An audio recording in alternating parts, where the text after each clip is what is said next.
हाँ students, good afternoon बेटा।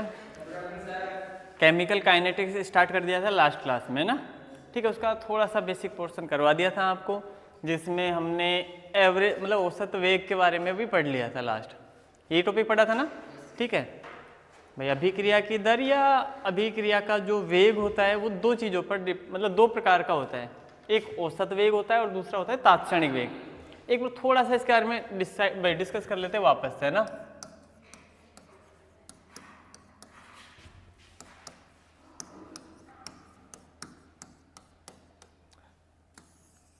देखो हमने बात करी थी अभिक्रिया का वेग, है ना। अभिक्रिया का वेग या इसी को बोल देते हैं दर, अभिक्रिया की दर, है ना। Rate of reaction. Rate of reaction निकालने का तरीका ये बताया था बेटा कि किसी भी अभिकारक की सांद्रता में जो परिवर्तन होता है और परिवर्तन में जो समय लगता है, इसका अनुपात ही अभिक्रिया की दर को दर्शाता है ना, ठीक है। फिर ऐसे उत्पाद के रूप में बता सकते हैं। तो हमने कहा जैसे मान लो कोई अभिक्रिया थी बेटा, R से प्रोडक्ट बनाया था, तो उसमें बताया था कि मान लेता हूँ मैं T1 टाइम पर अभिकारक R1 है, प्रोडक्ट है P1, T2 टाइम पर अभिकारक है R2, प्रोडक्ट है P2। ये बताया। अभिक्रिया की दर अगर इस रिएक्शन के हिसाब से निकालना चाहोगे तो अभिकारक में इनका अंतर R2 minus R1, R2 minus R1 divided by T2 minus T1, यही होता है। लेकिन साथ में एक चीज और बताई थी कि जब भी अभिकारक की सांद्रता लिखोगे इससे पहले कौन सा साइन लगाओगे? माइनस। माइनस चिन्ह किस चीज को दर्शाता है? कि ये बताता है कि अभिकारक की सांद्रता लगातार घटती जा रही है। अभिकारक स्टार्टिंग में मैक्सिमम होता है, फिर धीरे धीरे कम होता जाता है, कम होता जाता है, क्योंकि अभिकारक किस में कन्वर्ट हो रहा है? प्रोडक्ट में, सही है ना। तो जो रिएक्टेंट है वो धीरे धीरे अपनी कंसंट्रेशन को डिक्रीज कर रहा है और प्रोडक्ट इंक्रीज कर रहा है। इसीलिए अगर मैं प्रोडक्ट फॉर्म में इस फॉर्मूले को रिप्लेस करूँ ना, तो क्या लिखेंगे हम? P2 minus P1 divided by T2 minus T1। तो टाइम का रेशियो तो वही है, टाइम तो सेम ही है, बट इसमें जो रिएक्टेंट था यहाँ माइनस साइन यूज करते हैं, प्रोडक्ट वाले में प्लस साइन यूज करते हैं। प्लस साइन ये चीज इंडिकेट करता है कि जो कंसंट्रेशन है ना प्रोडक्ट की, है ना, सांद्रता है उत्पाद की, वो बढ़ रही है लगातार, ठीक है। तो उम्मीद है इतनी बातें आपको समझ में आ गई थी। फिर कहा था कि अब ये जो अभिक्रिया की वेग है, दर है, इसको हम दो भागों में बांटते हैं। अभिक्रिया के वेग को कितने भागों में बांटते हैं? दो, है ना। दो कौन कौन से प्रकार है सुनिएगा भाई। नाम याद है बेटा कौन कौन से थे? एक तो होता है औसत वेग,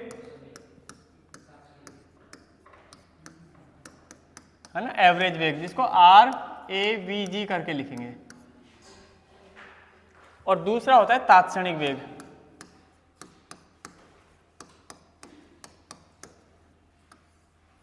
वेग की जगह दर सिंबल भी यूज कर सकते हो आप, है ना। तात्क्षणिक वेग, इसको लिखेंगे R इंस्टेंट, INST, है ना, ठीक है। ये होता है तात्क्षणिक वेग, ठीक है। क्लियर हुई बात है ना। दो टाइप्स के होंगे, एक औसत वेग होगा, एक तात्क्षणिक वेग होगा। ओके, औसत वेग और तात्क्षणिक वेग। औसत वेग हम डिस्कस कर चुके थे, पहले ही पढ़ लिया था ना हमने औसत वेग को, तो इसमें तो कोई दिक्कत नहीं है ना। औसत वेग में आपको दोनों ग्राफ बनवा दिए थे मैंने, ठीक। ये बताया था बेटा औसत वेग का मतलब है एक ऐसे टाइम के दौरान हम बात कर रहे हैं जो आप मापन योग्य हो, ऐसा टाइम डिफरेंस यानी समय अंतराल जिसका आप मापन कर सको। पर्टिकुलर टाइम डिफरेंस दिख रहा है आपको, 5 सेकंड, 10 सेकंड, 15 सेकंड, 20 सेकंड, है ना। उस दौरान अभिकारक या उत्पाद की सांद्रता में कितना परिवर्तन हो रहा है वो निकालेंगे तो वो औसत वेग में आता है। अब मैं बात करूं तात्क्षणिक वेग की, है ना। तात्क्षणिक वेग में क्या होता है कि इस केस को ऐसे मानते हैं कि पर्टिकुलर ऐसे टाइम पर बात कर रहे हैं, मतलब देखो टाइम डिफरेंस तो हमको लेना ही नहीं है।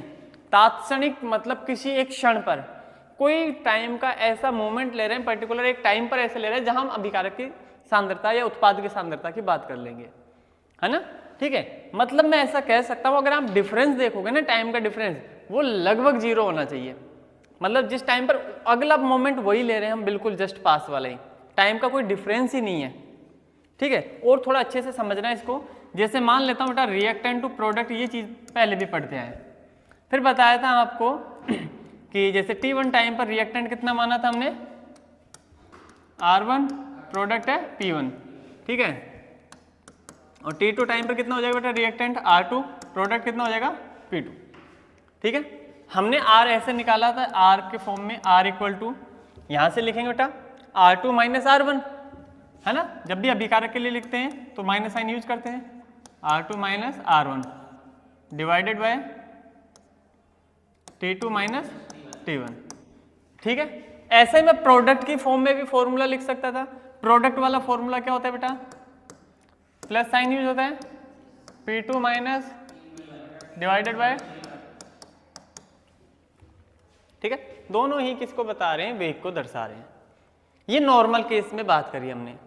ठीक है, अब क्या कह रहे हैं हम, तात्क्षणिक वेग का मतलब ये है बेटा कि इनका जो टाइम डिफरेंस आपको दिख रहा है ना, ये वाला, ये डिफरेंस बिल्कुल एक ही मोमेंट की बात कर रहा हूं तो लगभग जीरो होगा, है ना भाई। इसको डेल्टा टी लिखते हैं ना भाई, ऐसा ही तो लिखा था हमने इसको। अगर मैं चेंज करके लिखूं तो माइनस, इसको तो लिख दिया था delta R divided by delta T, सही है ना। ऐसे इसको क्या लिखेंगे बेटा, plus delta P upon delta T. क्या ये बात समझ में आ रही है क्या आपको भाई, दोनों का डिफरेंस डेल्टा आर, टाइम का डिफरेंस डेल्टा टी, ऐसे इधर कर दिया हमने।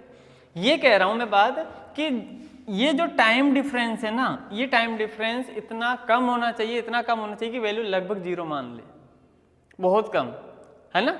ठीक है, तो ऐसा कह सकते हैं हम, मैं अगर मैं इसके साथ में ऐसे लिख दूं कि R equal to limit del T tends to zero, ये जो टाइम है इसका डिफरेंस है वो कितना जा रहा है, जीरो के आसपास है, बहुत कम डिफरेंस है, मतलब T2 और T1 लगभग पास पास ही या समान ही वैल्यू मान लो, ठीक है ना। तो इस फॉर्मूले मतलब ऐसे लिखेंगे, देखो माइनस साइन तो है तो वो तो आएगा ही, उसमें तो कहीं जा नहीं सी रहा। जैसे मैं अगर इसको माइनस यूज कर रहा हूँ तो del R over del T, यही रहेगा फॉर्मूला। और उसके लिए लिखूंगा तो पॉजिटिव साइन आएगा, limit del tends to zero, और इसमें हो जाएगा del P over del T. ठीक है, तो ऐसा कह रहे हैं बेटा कि ये जब टेंस टू जीरो जाता है ना तो ये डिफरेंस बहुत कम होता है, इसलिए हम इस अल्प मान को दर्शाने के लिए इसको लिख देते हैं D R over D T. R reactant है ना ये, अच्छा आप चाहो तो इसको ब्रैकेट में बंद कर देते हैं ना, ठीक है, डी पता चल जाएगा कि आर अभिकारक की सांद्रता है। ठीक है, ये डी सिंबल कब यूज करते हैं, जब बहुत कम डिफरेंस होता है ना। ठीक है, ऐसे ही क्या बेटा, इसको क्या लिखूंगा मैं, ये प्लस में आएगा D P over D T. ठीक है, ये जो चीज है ना ये बताती है तात्क्षणिक मान को। ग्राफ से समझने की कोशिश करते हैं और ढंग से समझ में आएगा। देखो अगर आप ग्राफ की बात करो,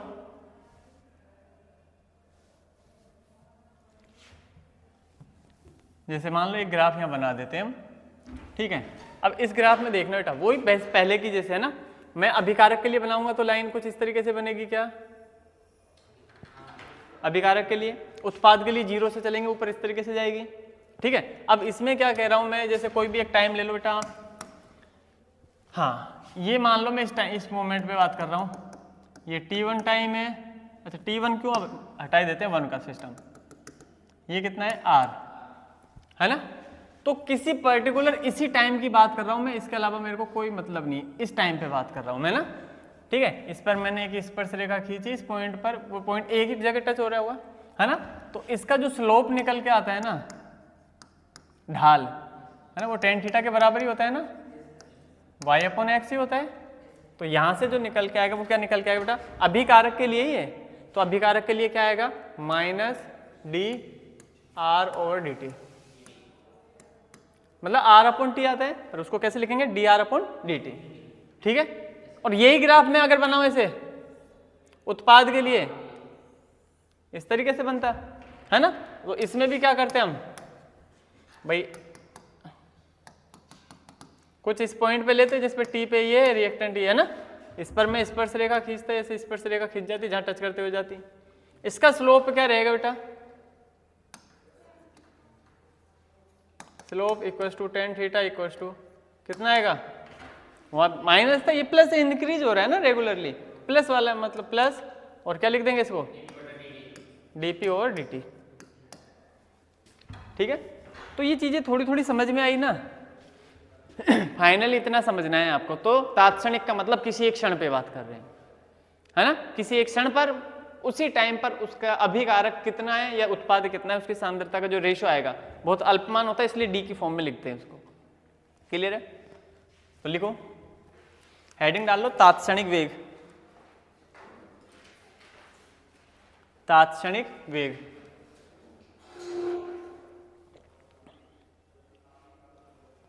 किसी निश्चित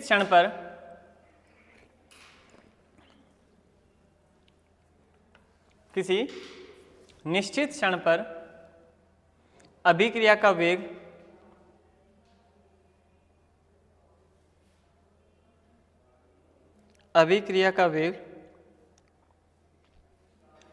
तात्क्षणिक वेग कहलाता है।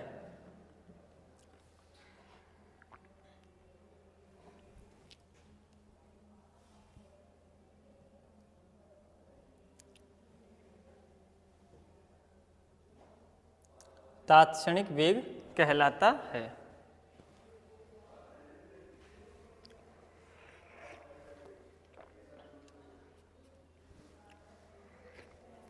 अब सुनो, देखो ये चीज तो एवरेज नॉर्मल बताया था आपको, ये हमने औसत वाले में लिखी थी, है ना, तो इस चीज को तो मैं अब हटा रहा हूं ना, ये तो आपको समझाने के लिए, क्योंकि कल पढ़ा था तो क्या पता आपको याद है कि नहीं, है ना। ठीक है, अच्छी बात है, याद है बेटा ना। अब देखो इस चीज की बात कर रहे हैं हम, ये दिखाई दे रही है आपको ना, ठीक है, इस पर ध्यान दो आप। तो आप कैसे लिखोगे इसमें dr ओपन dt, पर इसमें टाइम कितना होगा निश्चित क्षण पे निकाल रहा हूं, टेंस टू 0, ठीक है। और ऐसे में प्रोडक्ट की फॉर्म में लिख सकता हूं, तो इसमें भी लिमिट लगा देंगे, है ना, और इस वैल्यू को लिखेंगे इस तरीके से। तो आप ऐसे करो कि दोनों को एक साथ मत लिखो, एक एक लिख दो, है ना। जैसे मैं इस चीज को क्या लिखूंगा बेटा, माइनस, ये इससे पहले माइनस साइन भी होगा ना, r इक्वल टू माइनस लगाऊंगा ना प्रोडक्ट के लिए, अभिकारक के लिए ना, तो ये हो जाएगा बेटा dr ओवर dt। और ऐसे अब प्रोडक्ट के लिए अलग से लिख देना, ठीक है। तो प्रोडक्ट के लिए फॉर्मूला क्या हो जाएगा, प्लस हो जाएगा लिमिट डेल टेंस टू 0, और यही रहेगा dp अपॉन dt, है ना, तो प्लस dp ओवर dt। समझ गए ना, ठीक है, ये बात समझ में आ गई ना। इस चीज को लिख दो, अभिकारक के रूप में लिखो तो r लिखना, उसके साथ माइनस लगाना, उत्पाद के रूप में लिखो तो p लिखने और उसके साथ प्लस लगाना है। केवल ये दोनों ही लिखो, इसका मतलब नहीं है ना, वो केवल समझाने के लिए बताया था पहले।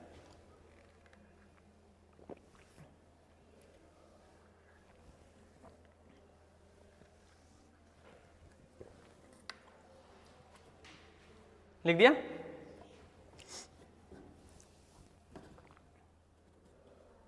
अच्छा, ये r कौन सा निकाला है, r अगर इसमें लिखना चाहो तो inst लिख देना बेटा। ये जो r निकाल रहे हो कौन सा निकाल रहे हो, इंस्टेंट वाला, है ना, तात्क्षणिक वाला। इस r के साथ में inst लिखते हैं ना, इंस्टेंटेनियस, है ना, तात्क्षणिक। हो गया क्या था, ये चीजें लिख ली ना, ठीक है। ये दोनों ग्राफ बना लो, ये तो किसके लिए आएगा बेटा, अभिकारक के लिए, लिख देना इसमें अभिकारक के लिए, और ये लिखोगे उत्पाद के लिए। अच्छा, इसमें मेरे को याद नहीं आ रही बेटा यहाँ क्या क्या लिखा था, थोड़ा मैं भूल गया, थोड़ा बताओगे क्या इसमें।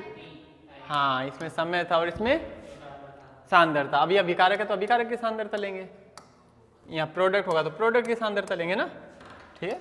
ओके, बना लो फटाफट, दोनों बनाओ, याद दिला दिया करो, भूल जाते बेटा ना।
हो गया।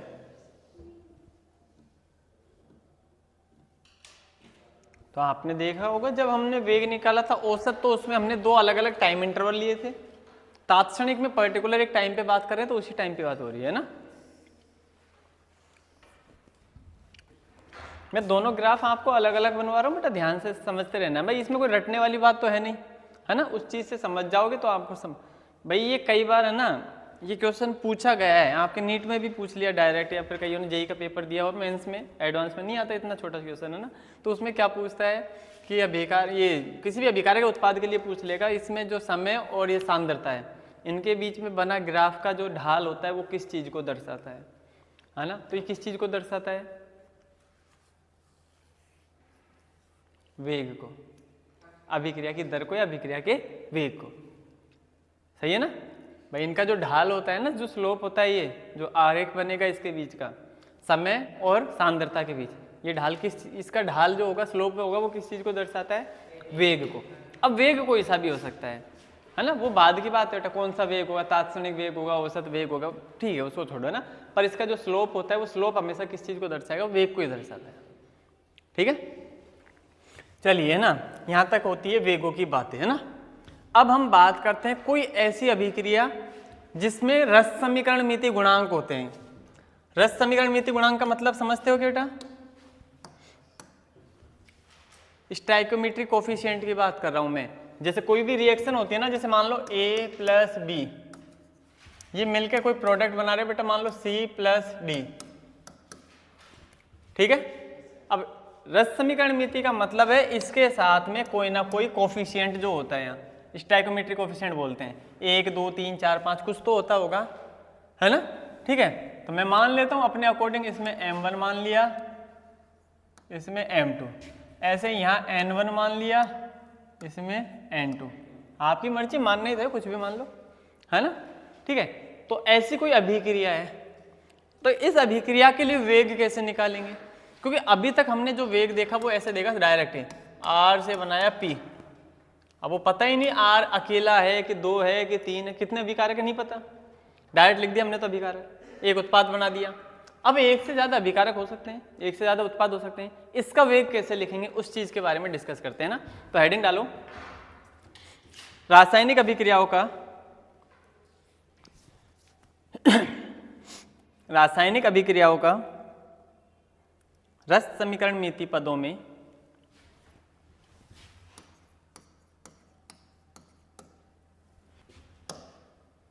रस समीकरण मिति पदों में वेग।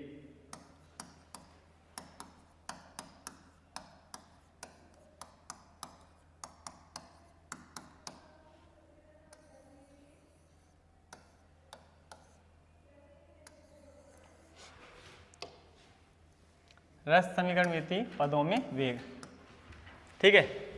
देखो बेटा, ऐसी अभिक्रिया आ जाए जिसमें एक से ज़्यादा अभिकारक है, एक से ज़्यादा उत्पाद हो, इस अभिक्रिया के लिए आपको वेग निकालना है।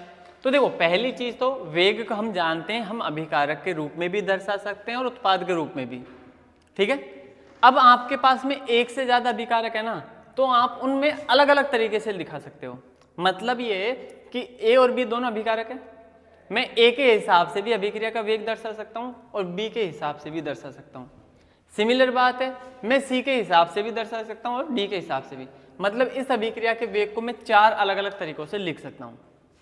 4 चीज़ें दिख रही है ना, 2 अभिकारक 2 उत्पाद, तो लिखने के 4 तरीके हो सकते हैं। कैसे कैसे? कि अगर मैं अभिक्रिया का वेग निकालना चाहता हूँ, है ना, तो क्या कहूँगा बेटा, इस A अभिकारक A की सांद्रता में परिवर्तन, तो del A over del T। बात समझ में आई? अभिकारक A की सांद्रता में परिवर्तन। अब इसमें ये बेटा अभिकारक है तो माइनस साइन आएगा, अभिकारक के साथ कौन सा साइन आएगा? माइनस।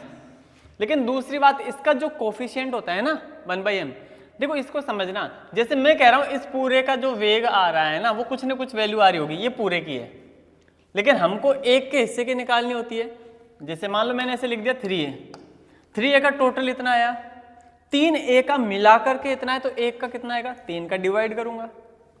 सुनना ध्यान से ना भाई, ये मैंने जो लिखा है वो पूरे 3A का लिखा है। अब मैं क्या कह रहा हूँ, हमें तो पूरे 3A का नहीं, A का निकालना होता है, तो इस 3 का क्या करना होता है, इसमें डिवाइड करना होता है। मतलब आप इस m का इस तरीके से लिखोगे, अगर समझ में आई तो। डिवाइड का मतलब वही हो गया 1/m1। क्या ये बात समझ में आई? मैं a के हिसाब से ऐसे लिख सकता हूँ, तो कोई बात नहीं, b के हिसाब से भी लिखा जा सकता है। देखो तो मैं इक्वल लगा रहा हूँ, बराबर, कोई प्लस माइनस नहीं है। मतलब या तो आप ऐसा मान लो बराबर, या फिर b के हिसाब से लिखो, तो अभिकारक है ना b, ध्यान से सुनना, b क्या है, अभिकारक है, तो माइनस साइन आएगा। इसके साथ कोफिशिएंट कितना है, m2 आएगा। और b के लिए क्या लिखूंगा, डेल b और डेल t। उम्मीद है बात समझ में आई? ठीक है, c के हिसाब से भी लिख सकते हैं, तो इक्वल साइन लगा रहा हूं मैं। c में उत्पाद होता है तो प्लस साइन लगाते हैं 1/n1 आएगा, del c over del t। बताइए बात समझ में आ रही है ना? d के रूप में भी लिख सकता हूं मैं, इक्वल टू प्लस साइन आएगा 1/n2 del d over del t। Clear है ना? तो इस तरीके से हम चारों फॉर्म लिख सकते हैं बेटा इसके ना। ठीक है, कोई दिक्कत है इसमें? नहीं है। इस तरीके से हम लिख सकते हैं इसमें। क्लियर है वो बात, है ना? अब इसमें एक और चीज सुनना कि 3 हो, 4 हो, 5 हो, 10 हो, सब के लिए अलग अलग लिख सकते हैं, कोई दिक्कत नहीं है। अब आपको जो जरूरत पड़े वैसा हम लिखेंगे, जरूरत थोड़ी हर बार सबको ही लिखे, है ना? जिसके बारे में वो पूछ रहा है या जिसके बारे में वो बता रहा है, हम उसी के हिसाब से चलेंगे, बाकियों से हमारा कोई लेना देना नहीं होगा। अब इसमें एक चीज और समझना, ये जो दिख रहा है ना आपको बेटा, इसमें अगर मैं m1 को, ये जो m1 m2 m3 n4 ये जो लिखे, sorry m1 m2 n1 n2 है ना, इनको मैं हटा दूं तो जो बच रहा है ना वो किस चीज को दर्शा रहा है ना? क्या कह रहा हूं मैं, देखो कि मैं ऐसे कह दूं आपको minus del a over del t, ऐसा लिखा हुआ है ना इसके अंदर। तो इसका मतलब ये इस चीज को दिखा रहा है कि a अभिकारक तो क्या होता है बेटा, इसका तो विघटन होता है, उत्पाद का निर्माण होता है। विघटन बोल लो, लुप्त होना बोल लो, है ना? ठीक है, तो ये अभिकारक तो हमेशा लुप्त होंगे, गायब होंगे, विलुप्त होंगे, जो भी लिखा हुआ मिल सकता है आपको ना। मैं अभी विघटन लिख देता हूँ, विघटन का मतलब भी टूटना ही होता है। अभिकारक तो टूट रहे हैं ना, या लुप्त हो रहे हैं धीरे धीरे, और उत्पाद बनता जाएगा। इसके निर्माण की बात करेंगे ना, तो ए क्या है, अभिकारक है, अभिकारक बनेगा, है ना? तो इसको मैं लिख, अच्छा सॉरी, टूटेगा, अभिकारक तो टूटेगा ना, तो मैं ये लिख रहा हूँ अभिकारक ए, ये डायरेक्ट लिख देता हूँ ना, ए के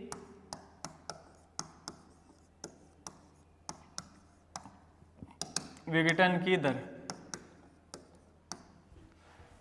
ये किस चीज को दिखा रहा है बेटा, ए के विघटन की दर को। ठीक है, माइनस है तो वो विघटन है, प्लस आएगा तो वो बन रहा है।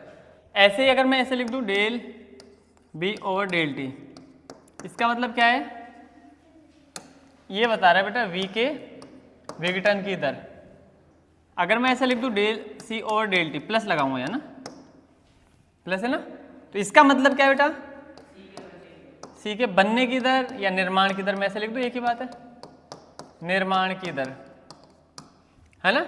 सिमिलर आप डी के लिए भी लिख सकते हो, del D over del T. तो इसमें क्या हो जाएगा, डी के निर्माण की दर। क्लियर हुई बात है? डिपेंड करता है आपसे, देखो दर पूछेगा क्वेश्चन में, ध्यान से सुनना, दर पूछेगा तो इसके साथ में कोफिशिएंट आएगा। अब चाहे ए के हिसाब से निकालो, बी के हिसाब से, सी के हिसाब से, डी के हिसाब से, कहीं से भी निकाल सकते हो। लेकिन अगर केवल किसी एक के लिए पूछ रहा है तो उसमें उसका कोफिशिएंट नहीं आएगा। ऐसी रिएक्शन है और उसमें बोल रहा है ए के विघटन की दर बताओ, तो फिर हमें केवल इसका मान निकालना है, m1 m से हमारा कोई लेना देना नहीं है। समझ रहे हो ना? ठीक है, क्वेश्चन दोनों तरीके से पूछ सकता है, कराएंगे तब डिस्कस करेंगे ज़्यादा अच्छे से। अभी के लिए इतनी बात समझ में आई, इसको लिख दो ऐसे कैसे पूरा, है ना? पहले अभी के लिए लिखना, फिर इसको लिख लेना और ये लिख दो।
लिख दिया।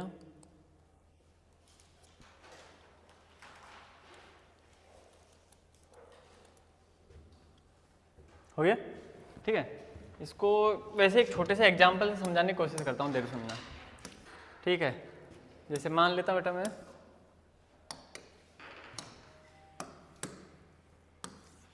वेरी गुड, सुनता नहीं है, ठीक है। अब देखो इधर ये कह रहा हूँ, जैसे मान लो एक रिएक्शन मान ली हमने 2A + B, ठीक है। इससे कुछ भी बन रहा होगा, मान लो 3C बना दिया, है ना। अब आपसे क्वेश्चन में कहता है इस अभिक्रिया का वेग, अच्छा वेग की यूनिट मैंने अभी डिस्कस नहीं की, इसके जस्ट बाद बता दूंगा, है ना। अभी आपको पता नहीं है यूनिट छोड़ो, मैं वैसे ही कुछ मान लेता हूँ। इस अभिक्रिया का वेग है ना, उसका मान लो 5 मान लिया, यूनिट छोड़ो अभी, है ना। यूनिट अभी बताऊंगा जब लिख लेना आगे, ठीक है। तो ये बताओ इसका वेग कितना है, 5। अब आपसे कह रहा है बेटा वो सुनो, एक तो आपको देखो ए तो क्या होगा, विघटन होगा, विलुप्त होगा, सही है। तो ए के विलुप्त होने की दर बतानी है आपको,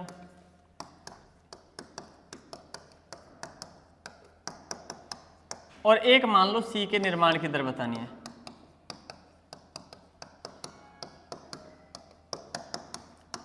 समझ गए ना, ये दो चीजें पूछ रहा है, आपको वेग दे दिया इसका।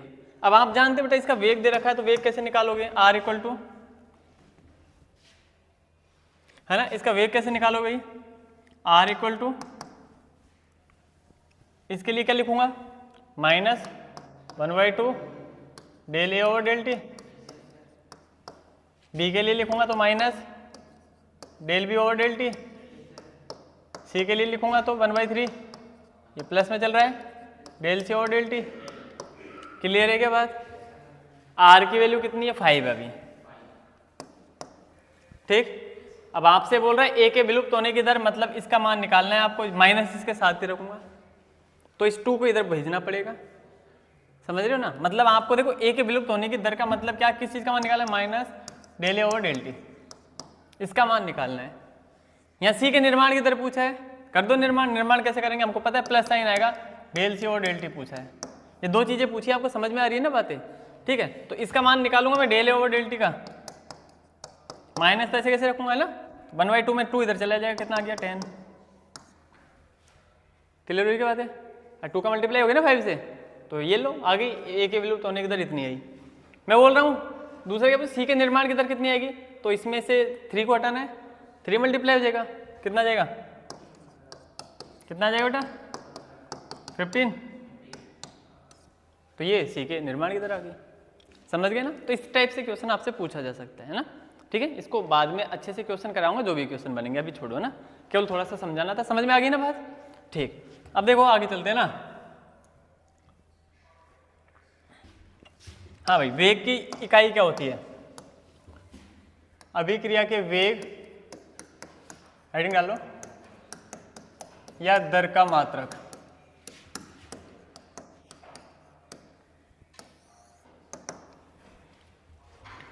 अभिक्रिया के वेग या दर का मात्रक।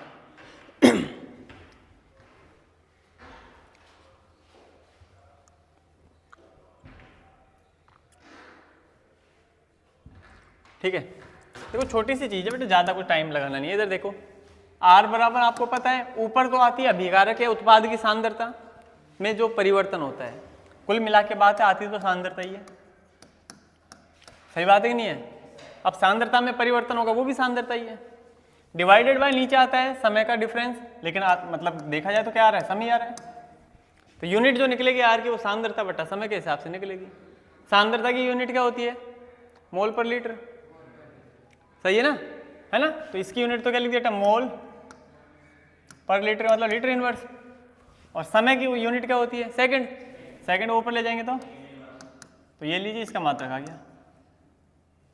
उम्मीद है बात समझ में आ गई, बस mole litre inverse second inverse, है ना, mole litre inverse second inverse, ये अभिक्रिया के दर या वेग का मात्रक होगा ना।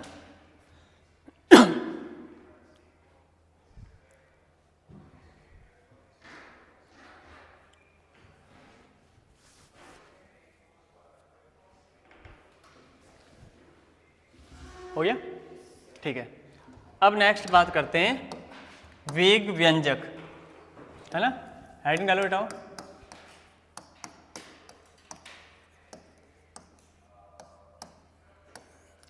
वेग व्यंजक, है ना, रेट इक्वेशन।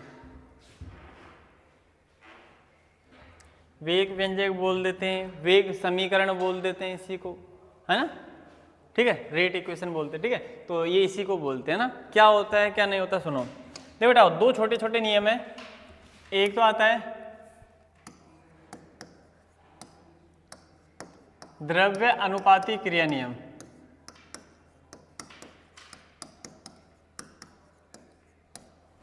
ठीक है, और एक आता है दर नियम, इसी को वेग नियम भी बोल देते हैं, ठीक है। दोनों नियम मतलब काफी हद तक सिमिलर है, थोड़ा सा डिफरेंस है, वो डिफरेंस समझने की कोशिश करते हैं। देखो द्रव्य अनुपाती क्रिया नियम क्या बताता है, इसके हिसाब से चलते हैं पहले तो हम कि अभिक्रिया हो रही है बेटा, मान लो ए और बी अभिक्रिया करके कोई प्रोडक्ट बना रहे, बना दो, ठीक है। अब ये कहते हैं बेटा इसके साथ में कुछ ना कुछ तो होगा ना। क्या माना था अपन ने, M1 M2 माना था क्या, M1A M2B, और अब मैं प्रोडक्ट से मेरा भी लेना देना नहीं है इसलिए मैं लिख नहीं रहा उसको, बाकी लिख दो कुछ भी हो जो, है ना, 2 3 4 5 10 कितने भी हो, उससे कोई मतलब नहीं है ना। देखो द्रव्य अनुपाती क्रिया नियम क्या कहता है, किसी भी अभिक्रिया का जो वेग होता है, किसी भी अभिक्रिया का जो वेग होता है ना, वो वेग R अभिकारकों की सांद्रता जो होगी, अभिकारक यानी A और B है, इनकी सांद्रताओं के गुणनफल के समानुपाती होता है। एक तो A है और एक B है, अभिकारक जितने भी उनकी सांद्रताओं के गुणनफल के समानुपाती। लेकिन साथ ही साथ सुनना एक और इंपॉर्टेंट बात जो दोनों में डिफरेंस है, वो कि इनके साथ में इनका जो स्टाइकोमेट्रिक कोफिशिएंट आता है ना, ठीक है, रस समीकरण मिति गुणांक, ये जाता है इसकी पावर में। मतलब A की पावर कितनी आएगी M1, B की पावर कितनी आएगी M2। ऐसा तो ये नियम तो है द्रव्य अनुपाती क्रिया नियम। थोड़ा बहुत समझ में आई, जितने भी होंगे उन सब की सांद्रता लिख दो अभिकारकों की। अब अभिकारकों की लिखनी इसलिए मैंने कहा था प्रोडक्ट से मतलब नहीं है अपना। अब प्रोडक्ट 1 हो 2 हो 10 हो 15 हो 20 हो, उससे कोई लेन देन नहीं। अभिकारक देखो बस उसके समानुपाती कर दो। समानुपाती हटाते हैं, कॉन्स्टेंट लगाते हैं के, है ना, और बाकी ऐसे कैसे A M1 B M2। Clear हुई बात है। ये तो भाई इसके हिसाब से आ गई, किसके हिसाब से, द्रव्य अनुपाती के हिसाब से। अब थोड़ा सा चेंज है ना, अब बात आ रही है बेटा किसकी, दर नियम की। इसने क्या कहा कि देखो बेटा ऐसा जरूरी नहीं है कि जितना अभिकारक आपको अभिक्रिया में दिख रहा है वो पूरा का पूरा अभिक्रिया के वेग को प्रभावित करे। इसने ये बताया कि इन साहब ने क्या किया, पूरा जितना था उसको पावर में लगा दिया, पर इन्होंने कहा नहीं, ऐसा जरूरी नहीं होता कि आपको यहाँ 2 दिख रहा है तो 2 के 2 मोल इस अभिक्रिया के वेग को प्रभावित करेंगे, है ना। हो सकता है उसमें से थोड़ा ही मात्रा में काम में आ रहा हो, वही उसको प्रभावित करता हो, बाकी ऐसे ही पड़ा हो एक्स्ट्रा में, या बाकी का अभिक्रिया के वेग को प्रभावित नहीं करता हो, है ना। तो इन्होंने इस नियम को थोड़ा सा मॉडिफाई किया और इसी के हिसाब से क्या कहा कि अभिक्रिया का वेग जो होगा ना, वही अभिकारकों की सांद्रता के गुणनफल के समानुपाती होगा, उस तक कोई दिक्कत नहीं है। ए और बी ये 2 ही है ना। लेकिन ऐसा नहीं है कि जितना पूरी क्वांटिटी लिखा हुआ है वो पूरी पावर में आएगी। फिर कि इसमें से कितना यूज आ रहा है मुझे नहीं पता, तो मैं मान लेता हूं x यूज आ रहा होगा। इसमें से कितना यूज आ रहा है नहीं पता, मैं मान लेता हूं y यूज आ रहा होगा, ठीक है। तो जितना यूज इसमें आ रहा है यानी जो अभिक्रिया के वेग को प्रभावित करता है केवल वही घात आती है, पूरी घात को नहीं लिखा जाता, ठीक है। तो मैं इसकी घात x लगा रहा हूं, इसकी घात y लगा रहा हूं, ठीक है। अब इसमें और इसमें क्या फर्क आया कि इसमें जो दिख रहा है एग्जैक्ट हमने ऐसे कैसे लिख दिया, और इसमें हो सकता है उसके बराबर आ जाए, हो सकता है भाई इस x का मैक्सिमम मान इस m1 के बराबर हो सकता है, पर जरूरी नहीं हमेशा ही बराबर, उससे छोटा भी हो सकता है, उससे ज्यादा तो वैसे भी नहीं जा सकता। मैं लिख ही 2 मोल रहा हूं तो 2 मोल से ज्यादा तो कैसे ले लूंगा, नहीं ले सकता, है ना। या तो उसके भाई 2 के 2 मोल काम में ले लो या उससे कम ले सकता हूं, ठीक है। तो एक्चुअल क्वांटिटी जो काम में आ रही है वो x और y है, और जो दिख रही है वो m1 और m2 है, ये बात समझ में आ रही है ना? ठीक है, तो दर नियम या वेग नियम जो बताता है ना, अब इसमें ये जो घात आएगी ना इनकी, वो घात कौन सी होगी? जो इसकी एक्चुअल क्वांटिटी काम में आएगी। इसको फिर मैं ऐसे लिख सकता हूं, वही बराबर के ए की पावर एक्स बी की पावर वाई, है ना? और ये जो आया ना, इसको कहते हैं बेटा वेग व्यंजक। इसको क्या कहते हैं? वेग व्यंजक।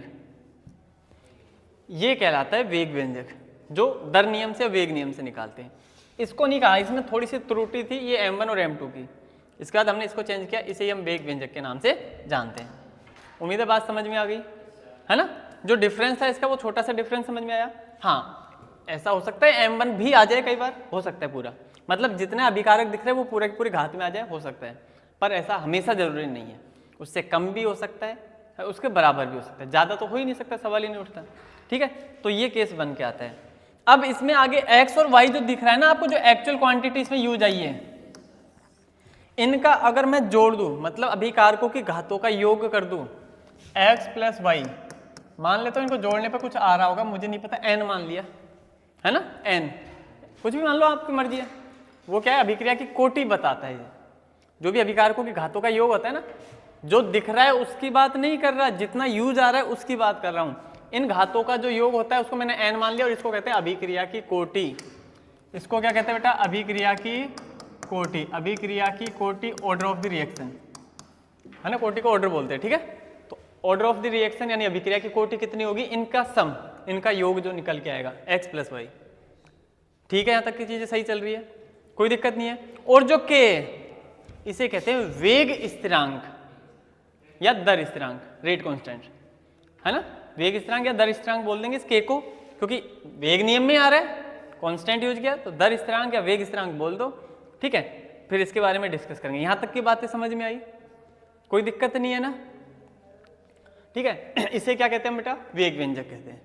पर दोनों नियम, ठीक है, ज्यादा डिफरेंस नहीं है, अपने काम का है। वो कौन सा बेटा? दर नियम, पर थोड़ा सा इसके बारे में पता होना चाहिए। ठीक, तो एडिट डाल दिया आपने वेग व्यंजक, लिखो इसमें वेग व्यंजक डाल रखी ना एडिंग, है ना? तो पहले तो मैं इस नियम को लिखवाऊंगा, तो इसमें सब एडिंग डाल लो। द्रव्य अनुपाती क्रिया नियम, मेन एडिंग तो वही है बेटा, वेग व्यंजक, है ना? उसी में सब एडिंग डाल लो, द्रव्य अनुपाती क्रिया नियम, और लिखो इसमें किसी भी अभिक्रिया में, किसी भी अभिक्रिया में अभिक्रिया की दर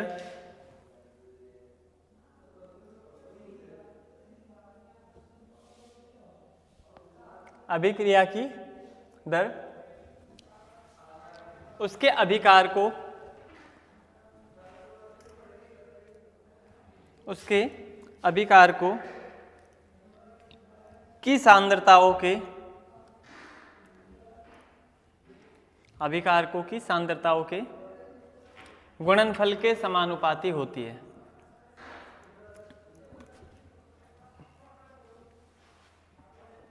गुणनफल के समानुपाती होती है।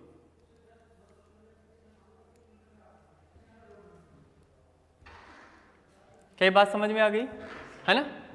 अब फटाफट पहले ये इक्वेशन लिखना, एक्स वाई मत लिखना अभी इसमें ना, m1a m2b इसमें उत्पाद बना लेना, और r समानुपाती हो जाएगा ये, और इसको लिख दो, यहां तक लिख दो केवल, है ना? एक्स वाई को रहने देना, अभी ऊपर है ना।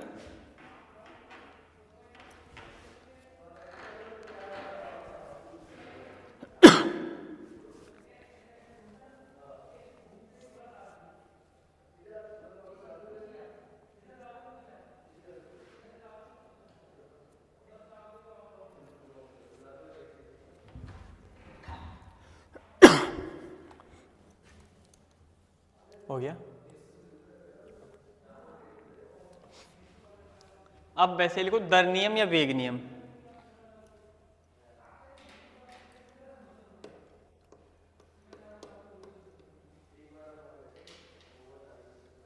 दर नियम या वेग नियम। अब सुनो बेटा, एक छोटी सी बात और बता देता हूं इसमें ना, कि ये जो मान है ना x और y के मान कितने होंगे, ये आप किसी भी अभिक्रिया को देख करके नहीं पहचान सकते भाई उसमें कितना यूज आ रहा है, हमको कैसे पता चलेगा देख करके, ठीक है। ये मान होता है प्रायोगिक मान, प्रैक्टिकली वैल्यू है ना। तो जब प्रैक्टिकल होता है इसका एक्चुअल तो पता चल पाता है, ठीक है। तो ये प्रायोगिक मान है और ये जो आपको दिख रहा था वो दिखा हुआ मान था, मतलब इसको सैद्धांतिक बोल सकते हो आप, है ना। सैद्धांतिक में जो सीधा सीधा दिखता है ना अभिक्रिया के साथ वो लिखते हैं हम, ठीक है। पर ये कौन सा मान है, प्रायोगिक मान। तो इसमें बस एक वर्ड और जोड़ देंगे प्रायोगिक वाला, बाकी सब कुछ सेम ही रहेगा, है ना। तो इसकी डेफिनेशन लिखो, किसी अभिक्रिया में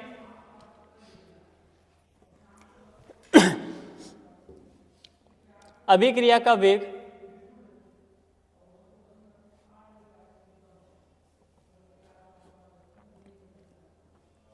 अभिकारकों की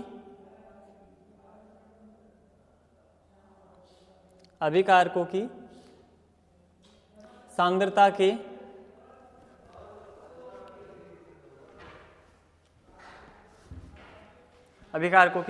के प्रायोगिक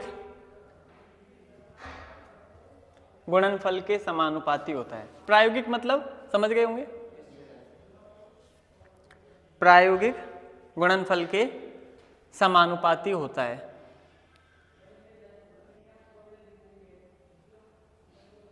ठीक है। पूरा नहीं, केवल उसमें प्रायोगिक जो प्रैक्टिकली जिसमें यूज आ रहा है ना उसमें से वो मान, है ना, ठीक है। अब मैं वो लिखवा नहीं रहा बेटा, m1 चलो लिख लेते हैं ना। माना m1 में से कितना प्रायोगिक मान है, x, है ना। ऐसे लिखना, आप लिखना चाहो तो ना m1 में से केवल x भाग प्रायोगिक भाग है जो यूज आ रहा है इसका ना। ऐसे m2 में से कितना भाग यूज आ रहा है, y, ऐसा मान लिया हमने, है ना। m1 अभिकारक में से प्रायोगिक रूप से x भाग प्रयोग में होता है ना, ठीक है। अगर लिखना चाहो पूरी चीज, बाकी कोई जरूरत नहीं है इसकी, ठीक है। तो एक बार वापस से इस इक्वेशन को लिखो, एक बार वापस से लिख लेना और उसके बाद इस चीज को लिख दो, है ना। इसको लिखने के बाद फिर लिखना इसको,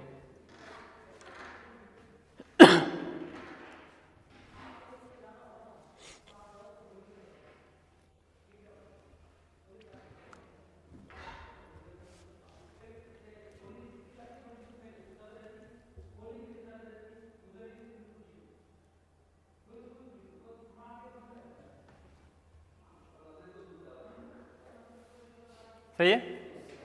अच्छा, अब इसको लिख दो, इसे ही वेग व्यंजक कहते हैं। ये जो लास्ट आया ना, इसे ही वेग व्यंजक कहते हैं।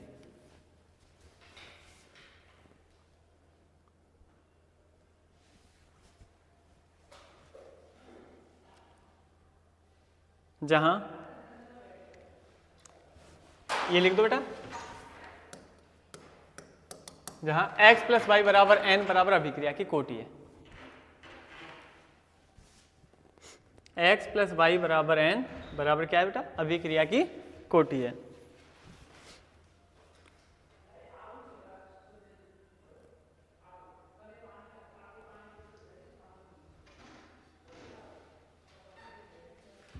सही है, ओके। एक और ये लिखो बेटा, k क्या है बेटा, k क्या है ना, हाँ। जहां k बराबर लिखो, वेग स्थिरांक या दर स्थिरांक बोल दो ना, वेग स्थिरांक या दर स्थिरांक है, हाँ। स्थिरांक या नियतांक बोल सकते हो बेटा, कोई दिक्कत नहीं है ना।